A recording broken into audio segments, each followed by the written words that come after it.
খবর দিনভরে আমি রুমেলা রয়েছি আপনাদের সঙ্গে। ভোট প্রস্তুতি ও সাপ্লিমেন্টারি তালিকা নিয়ে জোড়া বৈঠক সিইও, জেলা শাসক, এসপি ও পুলিশ কমিশনারদের সঙ্গে ভার্চুয়াল বৈঠক।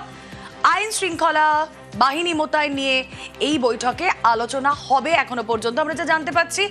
আর কি কি আলোচ্য বিষয় ডিটেলে জানবো, সোমরাজ বন্দ্যোপাধ্যায় রয়েছেন সঙ্গে। সোমরাজ, দেখো, আজকে দুটি গুরুত্বপূর্ণ বৈঠক রাজ্যের মুখ্য নির্বাচনী আধিকারিকের রয়েছে। প্রথম বৈঠকটি, যে বৈঠকটি শুরু হয়েছে ইতিমধ্যেই, মূলত বিভিন্ন জেলার জেলাশাসক, পুলিশ সুপার, পুলিশ কমিশনারদের নিয়ে প্রথমত রাজ্যে বিধানসভা ভোটের যে প্রস্তুতি, সেই প্রস্তুতি নিয়ে আলোচনা হবে। তুমি জানো, ইতিমধ্যেই রাজ্যের একাধিক জেলার নয়া জেলাশাসক নিয়োগ করা হয়েছে, নয়া পুলিশ সুপার, পুলিশ কমিশনার নিয়োগ করা হয়েছে। ফলত তাদেরকে রাজ্যে বিধানসভা ভোটের জন্য এখনো পর্যন্ত কি কি প্রস্তুতির কথা মাথায় রেখেছে জাতীয় নির্বাচন কমিশন, তা যেমন জানানো হবে, তেমনি বিধানসভা ভোটকে সামনে রেখে কি কি প্রস্তুতি, বিশেষ করে কেন্দ্রীয় বাহিনী মোতায়েন, এবং তার সঙ্গে তুমি জানো যে কেন্দ্রীয় বাহিনীর তরফে যে নাকা চেকিং করা হবে, তার জন্য ইতিমধ্যেই বলা হয়েছে লাইভ স্ট্রিমিং করা হবে নাকা চেকিং, পাশাপাশি ওয়েবকাস্টিং নিয়েও নির্বাচন কমিশনের কি পরিকল্পনা রয়েছে, গোটা বিষয়টি জানানো হবে জেলা শাসক, পুলিশ সুপারদের, এবং জেলা ধরে ধরে পর্যালোচনা করা হবে। পাশাপাশি যেটা কমিশন সূত্রে জানা যাচ্ছে, সাপ্লিমেন্টারি তালিকা প্রকাশ হওয়ার পর আইন শৃঙ্খলা ইস্যু নিয়েও নির্বাচন কমিশনের তরফে বেশ কিছু গুরুত্বপূর্ণ নির্দেশ দেওয়া হতে পারে। এই প্রথম বৈঠকের পর দ্বিতীয় বৈঠক ফের হবে, যে দ্বিতীয় বৈঠকে বিভিন্ন বিধানসভার যারা পর্যবেক্ষক নিয়োগ করা হয়েছে, অর্থাৎ 294টি বিধানসভার জন্য 294 জন জেনারেল অবজারভার, পুলিশ অবজারভার ও এক্সপেক্ট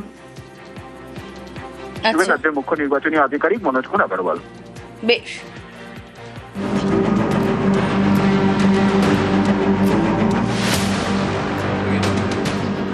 28 ফেব্রুয়ারির পরে 20 মার্চ এসআইআর এর পরে 28 ফেব্রুয়ারি রাজ্যে প্রথম ভোটার তালিকা প্রকাশ করে নির্বাচন কমিশন। আর 20 মার্চ অর্থাৎ শুক্রবার প্রথম সাপ্লিমেন্টারি লিস্ট প্রকাশ করার কথা।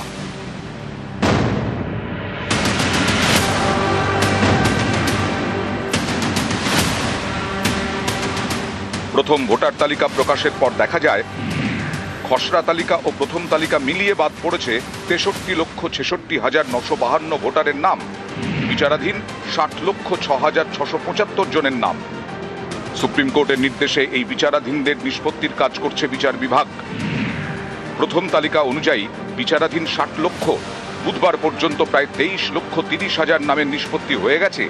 এর ভিত্তিতেই শুক্রবার দ্বিতীয় ভোটার তালিকা প্রকাশ করার কথা নির্বাচন কমিশনের।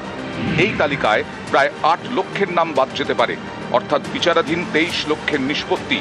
এর মধ্যে ভোটার তালিকায় নাম উঠতে পারে 15 লক্ষর, নাম বাদ যেতে পারে প্রায় 8 লক্ষর। এখানেই নানা প্রশ্ন উঠতে শুরু করেছে। যে 8 লক্ষের নাম বাদ পড়তে পারে, তাদের ভোটের ভবিষ্যৎ কি? সুপ্রিম কোর্টের নির্দেশ অনুযায়ী তারা ট্রাইব্যুনালে আবেদন জানাতে পারবেন।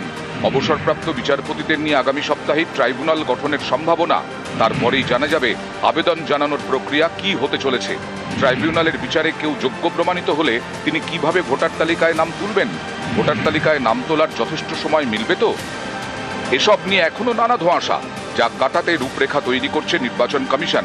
আগামী সপ্তাহে সুপ্রিম কোর্টে এসআইআর মামলার শুনানিও রয়েছে।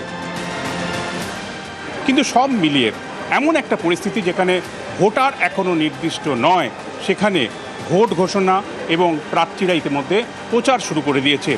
এই পরিস্থিতিতে প্রথম তালিকা, অতিরিক্ত তালিকায় কত লক্ষ ভোটারের নাম বাদ যাচ্ছে বা নতুন করে সংযুক্ত হচ্ছে, সেদিকেই এখন নজর সমস্ত রাজনৈতিক মহলের।